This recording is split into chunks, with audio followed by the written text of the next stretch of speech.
구약 시대에 이제 이스라엘 백성들에게 유월절은 그 보리 농사가 끝나는 날이고 오순절에 이제 밀농사가 이제 끝나는 날이라 그럽니다. 유월절에는 보리 농사, 그리고 이제 오순절에는 밀농사가 끝나는 날이에요. 그리고 이 유월절하고 오순절 사이에는 그 50일이라는 기간이 있었습니다. 50일. 그래서 이 유월절 이후에 일주일씩 7번이 이제 지나가면, 다시 말하면 칠칠절이라고 해서 이제 이때 오순절이라고 불리는 절기가 이제 일어나게 됩니다. 그리고 이스라엘 백성들은 이때 이 오순절 날 뭘 했는지 아세요? 대수확, 다시 말하면 엄청난 열매를 수확해서 하나님께 첫 수확을 드리면서 축제를 벌입니다. 그래서 이 오순절은 이스라엘의 3대 절기 중에 하나예요. 근데 이제 이 표상적으로 이 오순절이 약 한 1500년간 쭉 이어져 오던 그 마지막 오순절 날, 마지막 오순절이죠. 이 이제 사도행전 2장이 마지막 오순절이에요. 1500년 동안 이어져 온 그 시내산에서 첫 번째 오순절이 있고 난 다음에 율법을 받았죠. 그때는. 그죠? 그때 이제 이 성령이 교회를 통해서 역사하면서 그냥 곡물이 아니라 무슨 수확? 엄청난 영혼들이 알곡으로 연결어서 하나님께 드려지는 역사가 이제 오순절의 그 실체를 통해서 이렇게 딱 이루어지는 걸 볼 수 있습니다. 그 이제 이야기가 사도행전 2장인데 사도행전 2장은 크게 세 부분으로 나누어집니다. 첫 번째는 오순절 날 이제 벌어졌던 그 사건에 대한 진술이 13절까지 이어지고 14절부터는 베드로의 설교가 쭉 이어집니다.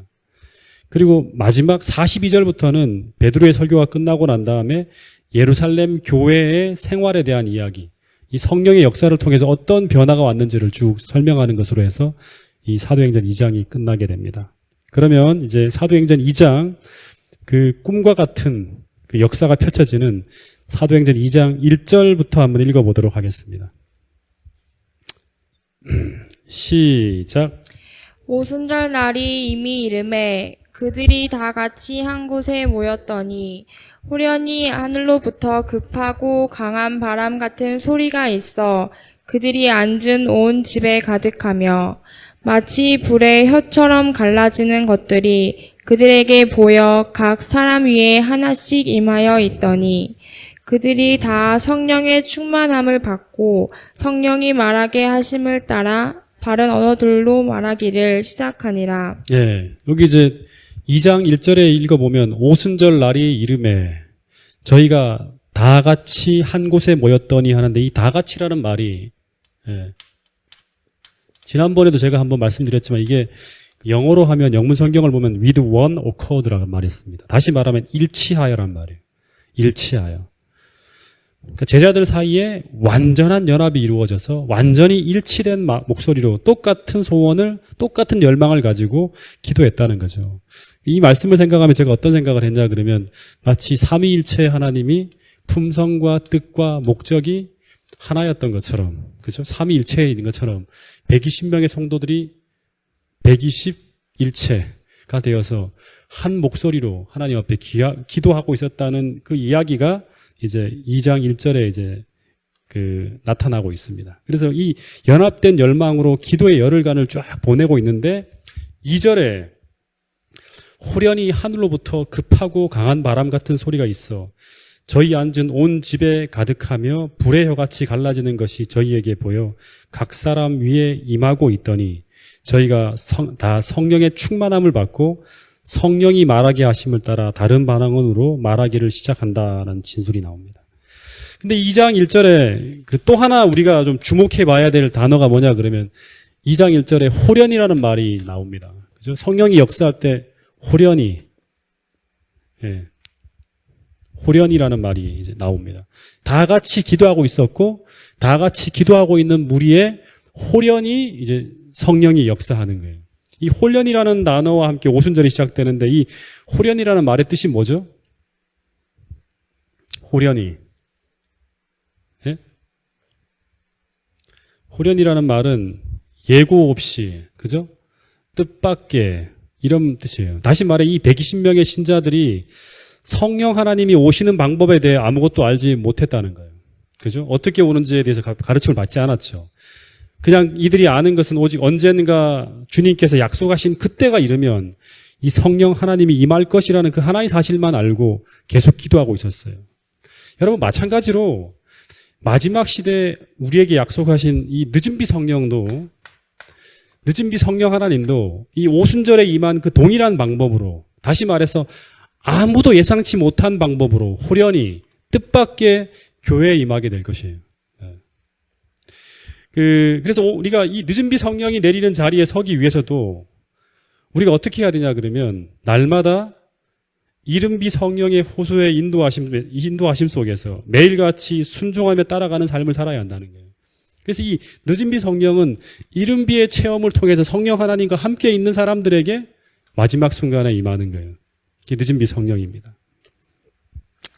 이런 말씀이 있어요. 제가 이제 옛날에 목사와 복음사역자에게 보내는 그 기별이라는 그 책들을 많이 읽었는데요. 그 늦은비 성령장에 보면 이런 말씀이 있습니다. 그들이 가진 빛에 따라 생활하는 자들만이 더욱 큰 빛을 받게 될 것이다. 그들이 가진 빛을 따라 생활하는 자들이라는 것은 이른비 성령을 따라서 살아가는 사람들이죠. 그죠? 더욱 큰 빛이 바로 뭐예요? 늦은비 성령이에요. 우리가 능동적인 그리스도인의 덕성에 모본을 보이는 일에 날마다 전진하지 않는다면, 우리가 자라가지 않는다면, 신앙적으로 성숙하고 성장해 가지 않는다면, 이른비의 체험을 하지 않는다면이죠. 그죠? 우리는 늦은비로서 오시는 성령의 나타나심을 식별하지 못할 것이다. 호련히 임할 때 우리는 거기에 상관없이 갈 수 있다는 거예요. 그것이 혹 우리 주위에서 다른 이들에게 부어질지라도, 우리 옆에 있는 사람이 그걸 받는다 할지라도 그것을 우리는 깨닫지도 혹은 받지도 못할 것이다 라는 말이 나옵니다. 다시 말해서 우리가 전혀 생각하지 못한 상황에 우리가 예상하지 못한 방법으로 호련히 이 늦은비 성령이 역사한다는 거예요. 그래서 여러분, 오늘 어쩌면 우리가 아무 생각 없이 태연하게 살아가고 있는 이때, 이 장소에서 어떤 사람에게는 늦은비 성령이 임할 수 있어요. 아시겠습니까? 우리가 전혀 예상하지 못한 그 순간에 어떤 사람은 계속 신앙이 일치월장 성장하고 있고, 어떤 사람은 계속 정체되어 있거나 내리막길을 걷는다는 거예요. 그죠? 성령을 체험하며 살아가는 사람과 성령과 관계없이 살아가는 사람들 사이에 뚜렷한 나누어지는 일이 있을 거라는 거예요. 예. 여러분, 그래서 오늘 날마다 깨어서 그 성령의 인도하심에 예민하게 반응하며 따라가야 하고, 그리고 이 사도행전 2장에 나온 것처럼 연합하여 기도하는 그 자리에, 성령을 구하는 그 자리에 언제나 마음을 같이 하면서 늦은비 성령을 탄원해야 한다는 것이 이 목사와 복음사역자에게 보내는 권면 그 장에 보면 그 이야기들이 진술되어지고 있습니다. 여러분, 오늘 우리 모두가 이 늦은비 성령의 역사하심이 후련히 임할 때 그 받는 자리에서 우리 모두가 성령의 충만함을 받는 그런 자리에 함께 설 수 있는 여러분과 저가 될 수 있기를 간절히 바라겠습니다. 그런데 이때 이 성령의 강림을 체험했던 이 120명의 사람들이 느꼈던 그 성령의 체험을 누가는 두 가지로 진술하고 있어요. 오늘 이 하나하나들 우리가 잘 좀 연구하면 좋겠어요. 그러니까 이 사람들이 이렇게 느꼈다는 것을 얘기했겠죠. 누가는 그거를 듣고 이제 120명의 이야기를 듣고 이제 쓰는 거예요. 누가복음에다가. 첫 번째는 성령 하나님이 임재할 때 뭘 들었다 그럽니까? 마치 뭐를 들었대요? 네? 하늘로부터 급하고 강한 바람의 소리를 들었다는 거죠. 급하고 강한이에요. 바람 소리를 들었대요. 그냥 바람 소리가 아니, 선풍기 소리 이런 소리가 아니죠. 휙 하면서 완전히 막 굉장히 급하게 불어닥치는 그 바람 소리가 휙 하고 임했다는 거예요. 다시 말해서 그 장소에서 이 오순절의 성령을 경험했던 사람들은 그것이 마치 그들 앞에 불어닥치는 아주 격렬한 바람 같은 느낌을 확 받았다는 거예요. 네. 여러분, 이 바람 같은 소리라고 할 때 이 바람은 우리가 성경 전체를 통해서 한번 살펴봐야 돼요. 이게 다 바람이라는 단어를 그냥 쓴 게 아니에요. 그죠? 네.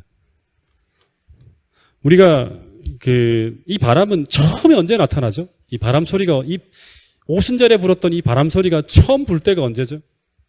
네? 이 바람은 처음 하나님께서 천지를 창조할 때 당시에 불던 하나님의 신이 그 수면에 운행한다는데 이 하나님의 신이라는 단어가 이게 이제 루아흐 해갖고 이 바람 소리, 바람으로 표현됩니다. 처음 천지를 창조할 때 하나님의 신이 임재의 바람이 불고 있었어요. 그리고 두 번째는 이 바람 소리가 언제 또 불었냐 그러면 큰 바람 소리가, 대형 바람 소리가 노아 홍수 당시에 창세기 8장 1절에 보면 노아의 방주가 막 표류하고 있을 때, 이 노아 방주 속에 탄 8명이 큰 고통 속에 있을 때 하나님께서 노아와 8 식구를 어떻게 해서 권념하사 하나님께서 기억하시고 바람으로 땅 위에 불게 했다는 말이 나와요. 그러면서 물이 쫙 감해지는 거예요. 예, 물이 감해졌다는 그 엄청난 역사를 가능하게 했던 그 바람이에요. 그리고 또 한 번 엄청난 바람이 불었죠. 바로 이스라엘 백성들이 출애굽을 할 때 출애굽기 14장 21절에 이스라엘 백성들의 구원을 위해 하나님께서 홍해 바다를 쫙 가르실 때 불던 그 엄청난 능력의 바람이 바로 동풍, 하나님이 계신 그 동쪽에서부터 불어온 바람도 이 바람이었다. 그리고 또 하나 신약 성경에 또 바람이 불었죠. 그죠? 예수님께서 니고데모와 대화할 때 인간의 거듭남을 설명하면서 그때 바람이 임의로 불매, 사람이 그 소리를 들어도 어디서 오며 어디로 가는지 알지 못하나니 성령으로 난 사람은 다 이러하다고 하시면서 인간이 거듭날 때 인간의 변화시켜주는 그 역사의 순간에 부는 그 성령의 역사를 이 바람의 역사로 표현했습니다. 근데 그 바람이 다시 말하면 천지를 창조하고 그 엄청난 노아 홍수에 물을 줄게 하고 그리고 이스라엘 백성의 구원을 위해 홍해를 가르고 사람을 거듭나게 하던 그 능력의 바람이 이제 언제? 오순절날 또다시 그 바람이 급하고 강하게 다락방에 쫙 불고 있었다는 거예요. 그 엄청난 바람이 120명의 소수의 사람들이 모여있는 그곳에도 그 똑같은 능력으로 불고 있었다는 거예요.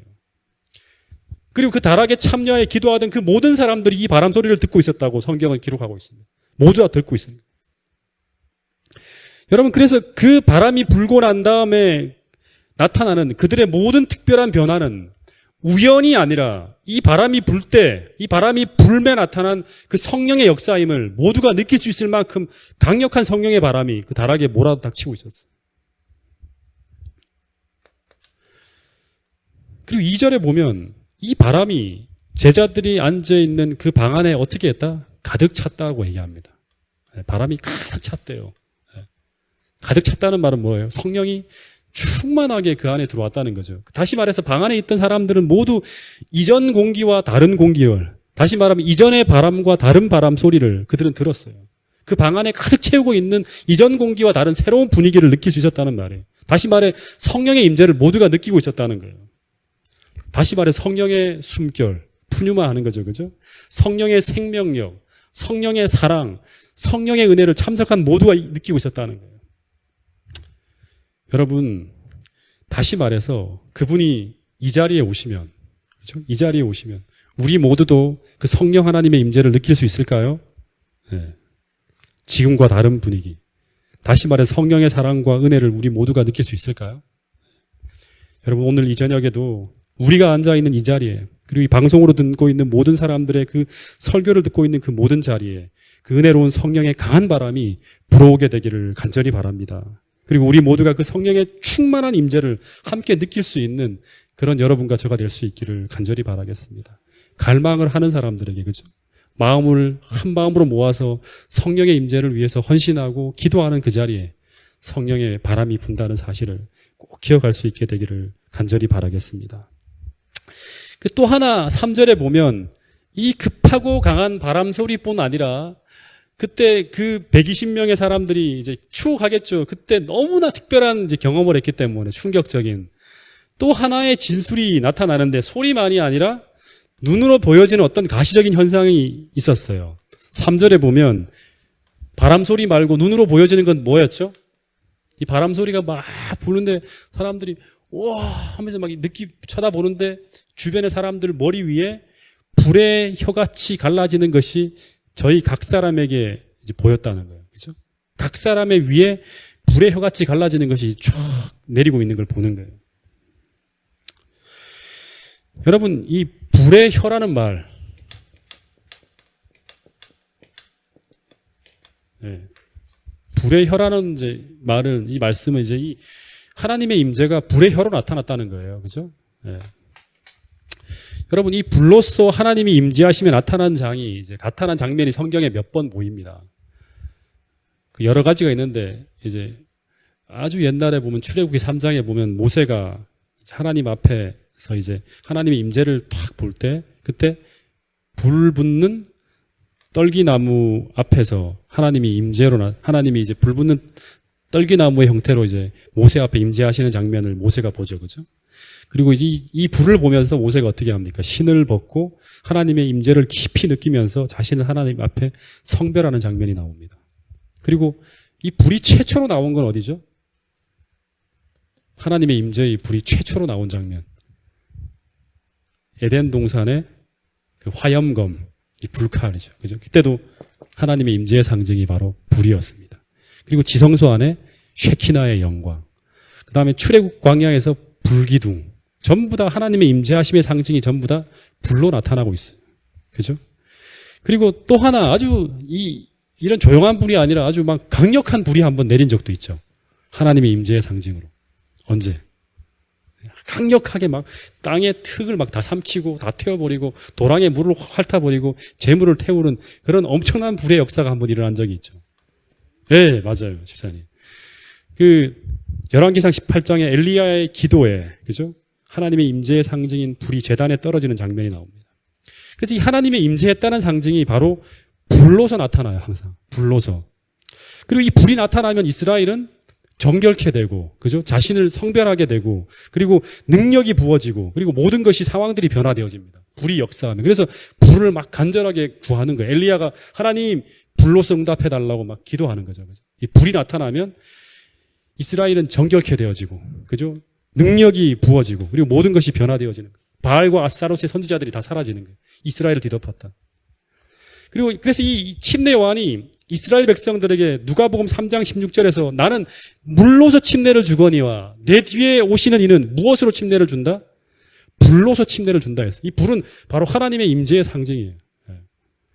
다시 말해서 불로서 침례를 준다는 말은 불이 임하는 정도가 아니라 떨기나무에 그래 붙는 정도가 아니라 불이 완전히 인간을 덮어버리는 거예요. 전체를 다 불태워버리는 거예요. 그래서 사도행전 1장 5절에 예수님께서는 요한은 물로 침례를 베풀었으나 너희는 몇 날이 못 되어 불이 아니라 무엇으로? 성령으로 침례를 받게 된다고 얘기하고 있는 거예요. 성령의 능력의 불이 엘리야의 제단에 떨어졌던 그 불이 신자들의 삶에 떨어져 붙어버린다면 뭐가 나타나냐 그러면 하나님의 능력이 하나님의 권능이 나타나면서 이스라엘 백성들은 이 불이 붙은 그 모든 신자들은 하나님의 증인이 될 수 있는 그 사명을 감당할 수 있다는 것이 성경의 이야기입니다. 그래서 예수님이 이 성경절 한번 찾아볼게요. 누가복음 12장 49절에 아주 애타는 마음으로 이런 말을 했어요. 누가복음 12장 49절 같이 읽어보겠습니다. 시작. 다시 우리 채은이가 같이 맞춰서 읽어보겠습니다. 시작. 내가 불을 땅에 던지러 왔노니 이 불이 이미 붙었으면 내가 무엇을 원하리요? 예, 예수님이 내가 이제 불의 혀같이 갈라지는 이걸 불을 땅에 던지러 왔다는 거예요. 근데 이 불이 이미 붙었으면 제자들의 삶에 오늘 우리에게 붙었으면 더 이상 원할 게 없다는 거예요. 그 불이 붙었으면 이 불이 주도하는 역사가 이제 펼쳐지는 거예요. 인간을 전체를 다 불살라버립니다. 여러분 오늘 주님은 이 교회가 성령으로 불타오르는 교회가 되기를 바라고 있다는 사실을 꼭 기억하게 되기를 간절히 바라겠습니다. 이 교회가 성령의 불꽃이 되어서 오늘 우리가 성령으로 세상을 정복해 나가는 그 사도행전의 역사를 이 역사의 마지막에 다시 써주기를 예수님은 원하고 있다는 사실을 꼭 기억하시면서 오늘 우리 모두가 이 성령을 갈구하는 그런 심령을 가지고 하나님 앞에 나아가게 되기를 간절히 바라겠습니다. 이제 이 바람 소리가 들리고 그리고 불의 혀 같은 것이 임하는 성령 강림이 증거들이 쫙 나타났죠. 근데 이 성령 강림을 통해서 이 제자들에게 나타난 첫 번째 현상이 뭘까요? 이 바람 소리가 들리고 불의 혀가 막 이제 신자들의 위에 떨어지면서 성령이 충만히 그 다락방에 임재하게 될 때 이 신자들의 모습 속에 나타난 현상, 첫 번째 현상이 뭐죠? 네. 3절, 4절에 보면 불의 혀같이 갈라지는 것이 저희에게 보여 각 사람 위에 임하여 있더니 저희가 다 성령의 충만함을 받고 성령이 말하게 하심을 따라 다른 방언으로 방언을 하게 됩니다. 제자들이 성령을 받은 후 처음 나타난 현상은 바로 방언이었어요. 이 방언이라는 게 뭘까요? 이 불의 혀가 바로 뭐예요? 이게 말하는 거죠. 그죠? 이 불의 혀가 신자들에게 쫙 임하니까 이들이 그 불의 혀를 받고 방언을 하기 시작하는 거예요. 여러분, 성령이 역사하면 이들은 이제 자신들의 언어가 아닌 성령이 주신 언어를 사용하게 되는 거예요. 성령이 말하게 하심을 따라 말했다는 거예요. 여러분, 우리가 하늘나라에 가면 어떤 언어를 사용할까요? 한번 생각해 보세요. 제가 오늘 이 설교를 준비하면 이 생각을 하면 참 재미있었어요. 하늘나라에 가면 우리가 어떤 언어를 사용할까요? 네? 그때도 한국어를 사용할까요? 아니면 그때도 영어를 오늘 막 채은이 열심히 공부하는 것처럼 영어를 배울까요? 네? 네?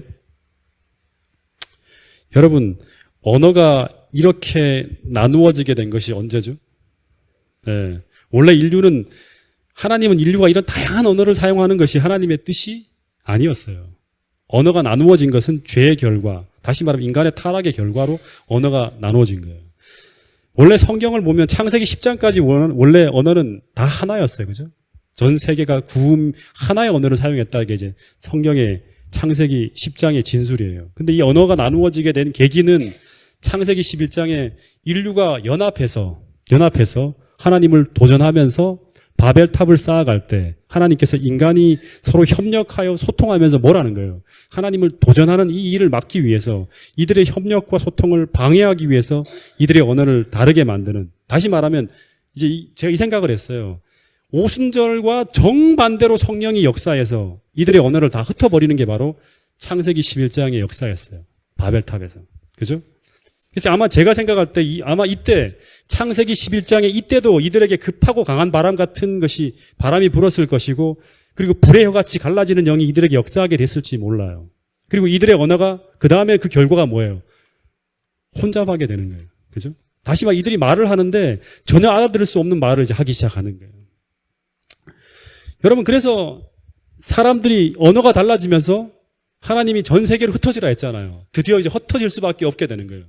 이제 흩어지게 되고, 그리고 이제 민족과 민족들 사이에서 언어가 다르니까 벽들이 쌓여지고, 그리고 언어와 마음이 소통되지 않는 갈등이 생겨나게 되는 거예요. 언어가 나누어지고 갈라지게 된 것은 뭐다? 죄의 결과인 거예요. 하나님의 뜻에 반대로 서게 되는 그 결과로 말미암아 벌어진 거예요. 근데 사도행전 2장에 오순절의 역사는 이 수천 년 동안 갈라져 온 이 언어가 하나로 되어지는 기적이 벌어지는 거예요. 그죠? 수천 년 동안 갈라져 온 그 언어가 하나의 언어로 변해버리는 거예요. 다시 말해서 오순절의 성령의 역사는 창세기 11장 이전으로 우리를 돌아가게 하는 회복의 역사의 하나의 표상이에요. 다시 말해서 인류는 성령 안에서, 한 성령 안에서 다시금 하나가 될 수 있다는 거예요. 여러분, 근데 이 120명의 교인들이 오순절이 되기 전까지는 이제 우리가 아는 대로 이 복음을 전할 능력이 전혀 없었어요. 사명을 감당할. 열정은 있었지만 능력은 없었어요. 근데 여러분, 사도행전에 보면 주님이 승천하신 후 한 10일 동안 이들이 다락방에서만 기도만 했을까요? 뭐 했을까요? 네? 누가복음 24장 50절부터 53절에 보고, 사도행전에 이제 그 오순절 바로 직전의 장에 보면 주님이 승천하신 후 이 사람들은 예루살렘으로 돌아가서 다락방에 있었다 하지 않고요. 누가복음 24장 50절부터 53절에 보면 성전에 있어 하나님을 찬송했다 그럽니다. 근데 이들이 성전에 찬송만 했을까요? 찬송만 한 게 아니라 전도도 했겠죠. 주님의 부활과 승천과 십자가 이야기를 막 했을 거예요. 그러나 매번 전도에 실패하면서 계속 무력감을 뼈저리게 느끼게 한 일들이 계속 반복되어져 돌아오는 거예요. 다시 말하면 실패할 때마다 이들이 느끼는 것은 아직까지 자신들이 약속한 것을 받지 못했다는 걸 인식하게 되는 거예요. 그러면서 계속 돌아와서 더 열심히, 더 간절하게 하나님 능력을 주세요. 무슨 능력? 이 하나님의 사명을 감당할 수 있는 능력을 달라고 기도했겠죠. 그 기도의 응답으로 다시 말하면 이 방언이라는 성령의 역사가 은사가 부어지게 된 것은 이 기도의 응답, 무슨 기도의 응답? 선교를 하게 해달라고, 영혼 구원을 하게 해달라고, 전도를 하게 해달라고, 복음 전파를 하게 해달라고 하는 그 기도의 응답으로 불의 혀 같은 성령의 은사가 부어지면서 이들이 방언을 하기 시작했다는 거예요.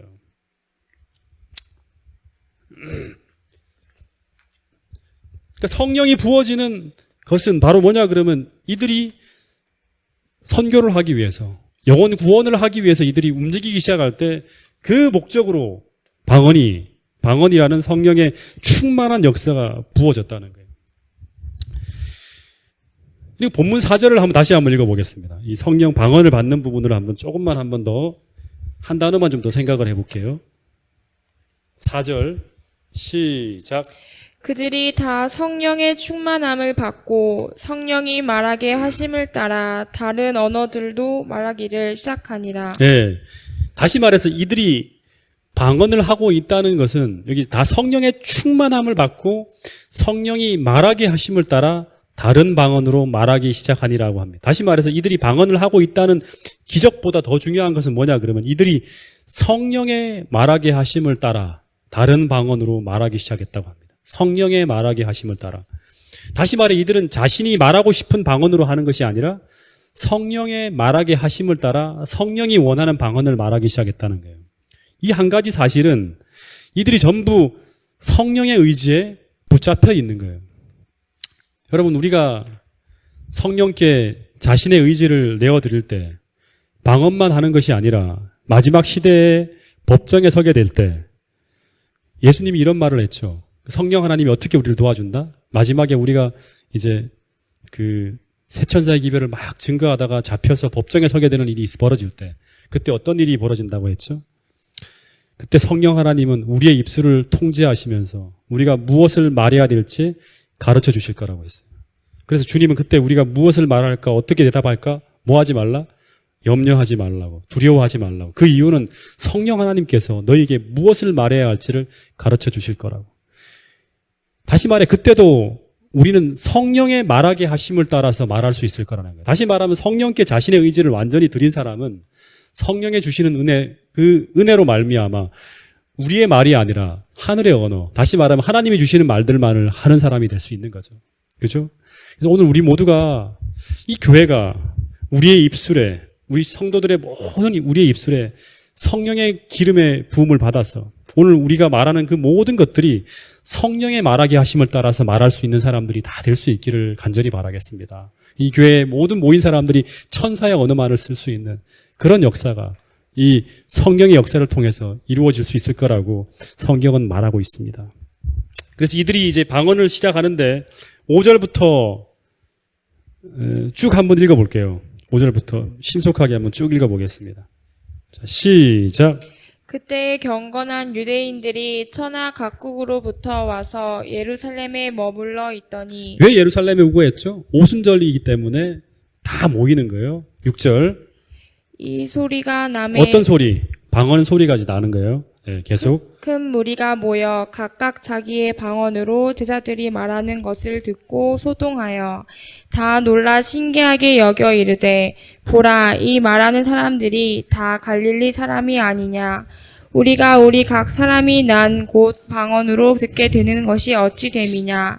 우리는 바데인과 메데인과 엘람인과 또 메소보다미아, 유대와 라빠도기아, 본도와 아시아, 부르기아와 밤빌리아, 애굽과 및 구레네에 가까운 리비아, 여러 지방에 사는 사람들과 로마로부터 온 나그네, 곧 유대인과 유대교에 들어온 사람들과 그레데인과 아라비아인들이라.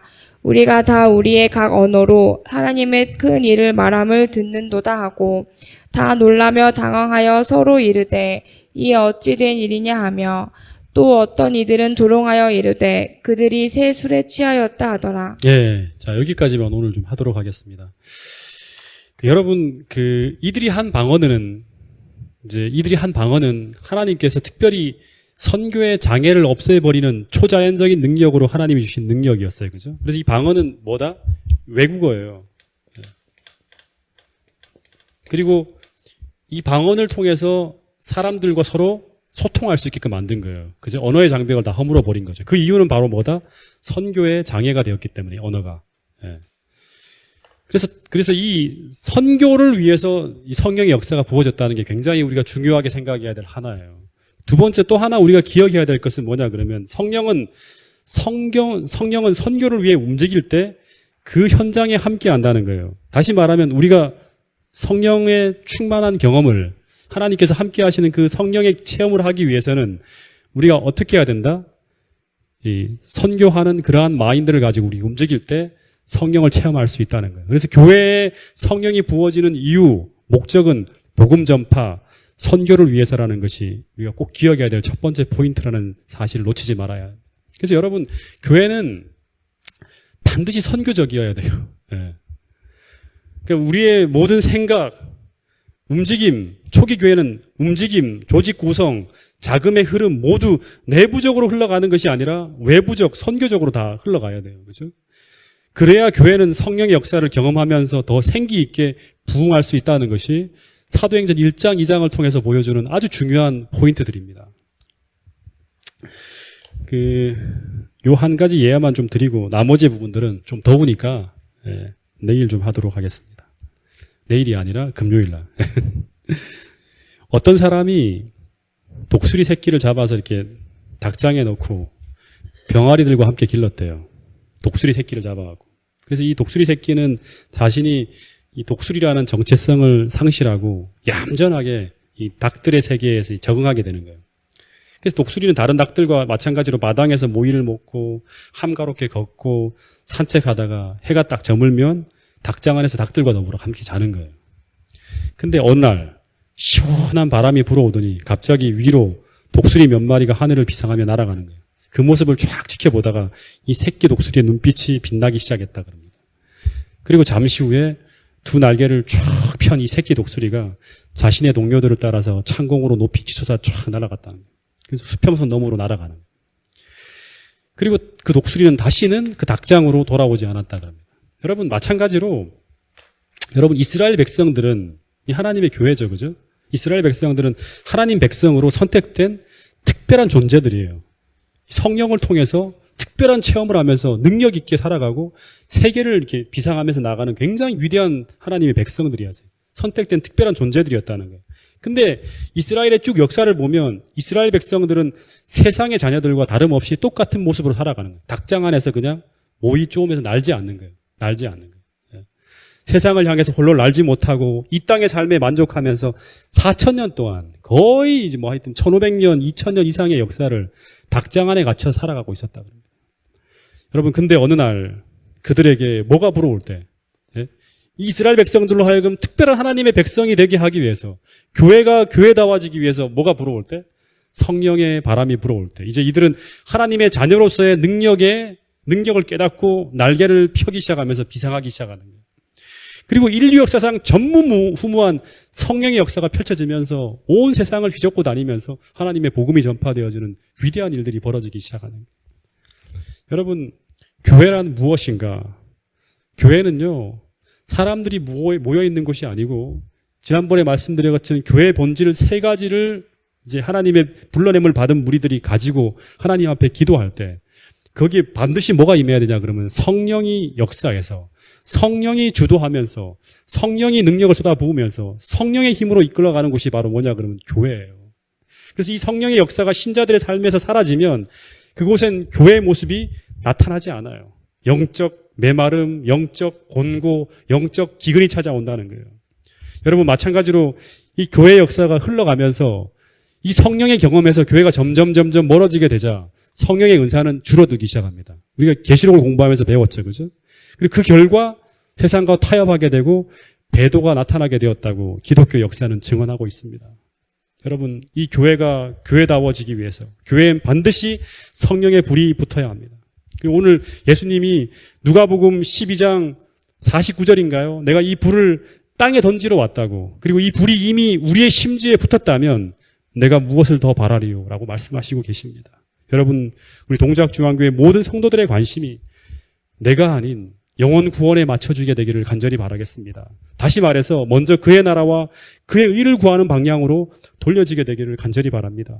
그리고 그렇게 살아가는 그 삶에 주님이 던지는 놀라운 성령의 불이 붙을 때 비로소 성도가 성도다워지고 교회가 교회다워지는 능력의 역사가 교회에 펼쳐지게 된다고 성경은 말하고 있습니다.